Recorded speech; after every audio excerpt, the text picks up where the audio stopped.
대학은 학생의 관심 분야로 확장된 경험을 창의적 체험 활동을 통해 확인할 수 있다고 했습니다.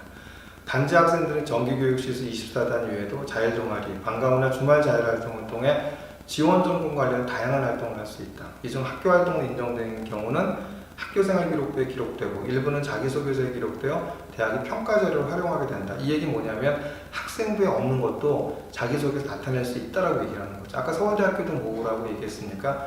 학교의 교육과정이 없다 하더라도 스스로 공부하면 된다 그랬죠. 학교 교육과정이 없는 것이 학생부에 올라갈 수가 없겠죠.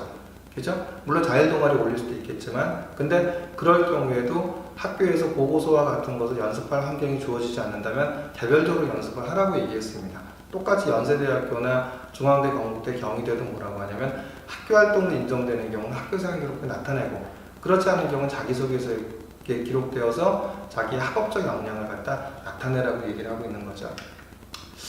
그 다음에 이제 또 독서에 대한 부분은 아까도 말씀드렸지만 이렇게 얘기합니다. 지원 전공과 관련된 활동과 경험으로 독서 활동을 들 수 있다. 독서는 간접 경험으로 지원 전공 관련한 시공간적 물리적 한계를 뛰어넘을 수 있다. 그래서 독서에 대한 중요성을 계속 강조합니다. 진짜 독서하는 학생이 대학 공부에 적합한 지적 의심과 탐구력이 뛰어난 학생이라는 판단에서다 라고 얘기하고 있고 학생부 종합전형에서 지원 전공과 관련해서 몇 권이라도 제대로 책을 읽고 있는지 확인한다. 입학사정관은 다독보다 정독, 몇 권이라도 자신의 진로와 관련하여 자기를 성찰하는 의미 있는 독서를 한 학생을 좋게 평가한다. 독서를 하다 보면 자신의 관심 분야가 확장되어 다른 몇 권의 책을 읽게 되는데 소위 꼬리물기 독서를 하게 된다고 얘기했습니다. 입학사정관은 뭐라고 했죠? 다독보다 정독.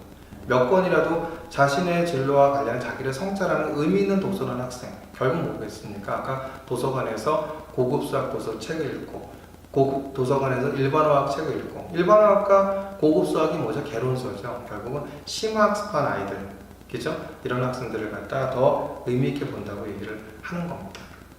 여기서도 이제 마지막으로 보면 이제 이런 되게 의미가 있습니다. 학생부 종합전형에서 학생이 처한 환경을 고려하여 평가한다. 이를테면 학교의 프로그램이 우수함에도 불구하고 프로그램을 제대로 활용하지 못한 학생보다는 학교 상황이 열악하지만 자신의 노력으로 이를 극복하고 일정한 성취를 이룬 학생을 긍정적으로 활용한 사례를 볼 수 있다고 얘기했습니다. 이제 올해부터 거점형, 연합형, 클러스터 학교와 같은 것이 생겨나고 있고요. 작년엔 160개 교회 거점형 학교였는데 올해부터는 342개 교로 확대가 됩니다. 뿐만 아니라 교실 온답과 같이 실시간 쌍방향 화상 수업이 교육부의 주관으로 이루어집니다. 이거는 세특의 기재가 가능합니다. 이걸 통해서 고급 수학이나 고급 생명과학이나 고급 물리, 고급 화학 등의 이과 과목뿐만 아니라 그 다음에 뭐 교육학, 그 다음에 경제, 다양한 분야에 대한 그 심화학습 과정에 대한 것이 제공이 됩니다. 거점형 학교나 실시간 쌍방향 화상 수업을 위해서. 그러니까 학교의 교육과정 이외에도 이런 거점형 학교나 온라인 교육과정에 대한 부분들을 갖고 충분히 한다고 한다면 바로 학교의 프로그램이 열악하지만 자신의 노력으로 이를 극복한 사례가 아닐까 싶습니다. 다음 시간에는 이런 거점형 학교나 연합형 프로그램에 대해서 그래서 쌍방향 학교의 프로그램에 대해서 자세히 소개를 하겠고 이걸 통해서 어떻게 심화학습 역량을 나타낼 수 있는지를 좀 안내해 드리고자 합니다. 자, 이제 마지막으로 그러면 이제 한번 이렇게 하나고가 성공할 수 있었던 요인은 뭘까? 하나고는 올해도 자사고 1위였죠. 여기는 한 달에 한 번밖에 나가지 않습니다. 작년에 정시 결과가 뭐 단자리밖에 안 될 정도로 결과가 매년 좋지는 않습니다. 근데 수시에서는 독보적인 1등입니다. 그게 바로 이유가 뭘까요? 그런 이유에는 바로 이런 하나고의 심화학습 과정이 있다고 보여집니다. 바로 수학을 보시면 고급 수학원, 고급 수학2, AP 미적분학, 심화통계학, 선형대수학, 수학과제 연구가 있고 영어도 보면 영미문학원, 영미문학도, 심화영어도 이렇게 비평적 읽기어쓰기, 심화영어 장문이 있고 퍼블릭 스피킹과 프레젠테이션이 있습니다. 사회도 보면 AP 미시경제, 국제법, 국제정치, 거시경제, 세계 문제에 대한 부분이 있고 과학도 보면 원투 과목의 과제 연구, 고급 물리, 고급 화학, 고급 생명과학, 고급 지구과학의 해석역학, 유기화학, 세포생물학까지 대학에서 가리키는 심화학습 과정들에 대한 과목들을 갖다 선택해서 학생들이 들을 수 있었기 때문에 가능하지 않았나 봅니다. 하나고등학교의 프로그램을 잘 보시면 어떤지 아실 겁니다. 서울대학교에서 요구하는, 그다음 연대, 아까 연대와 같은 6개 대학의 공동으로 발표한 내용들을 보면 그리고 대학의 입학사정관들이 얘기하는 걸 보면은 고등학교 교육과정과 연계돼서 내가 하고자 하는 그 전공과 관련된 학과 홈페이지 들어가서 교육과정 해설을 참고하여서 이 부분을 좋아하고 잘했다, 관심과 열정을 보이라, 결국 전공에서 가리키는 과목에 대한 심화학습을 하라고 되어 있는데, 그런 심화학습 과정에 대한 커리큘럼이 가장 잘 갖춰져 있는 것이 바로 하나고라는 걸 아실 수 있을 것입니다. 그래서 하나고는 서울대학교 정시모집에서 결과가 별로 그렇게 좋지 않지만 수시에서는 독보적인 1등이 되는 것이 바로 서울대학교나 그 다음에 이 6개 대학이 공통적으로 이야기하는 대학의 어떤 심화학습 과정에 대한 학업적 역량을 고등학교 때 학교의 커리큘럼 내에서 충분히 갖추기 때문에 성공을 이룬 결과가 아닌가 생각이 듭니다.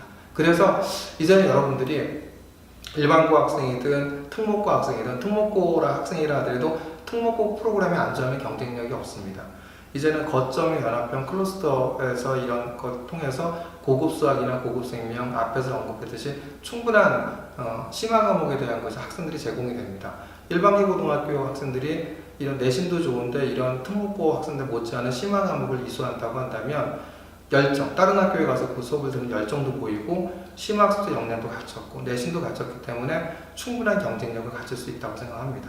그러니까 특목고 학생들은 이러한 일반고 학생들이 열정을 보이고 우수한 학생들과 경쟁하기 위해서는 학교 프로그램에 안주하지 말고 서울대학교나 그 다음에 아까 6개 대학이 얘기하듯이 내가 하고 싶어하는 공부를 스스로 찾아서 할 수 있는 공부를 갖다 무크나 독서를 통해서 충분히 나타내는 것이 서로 경쟁력을 갖는 길이 아닌가 생각이 듭니다.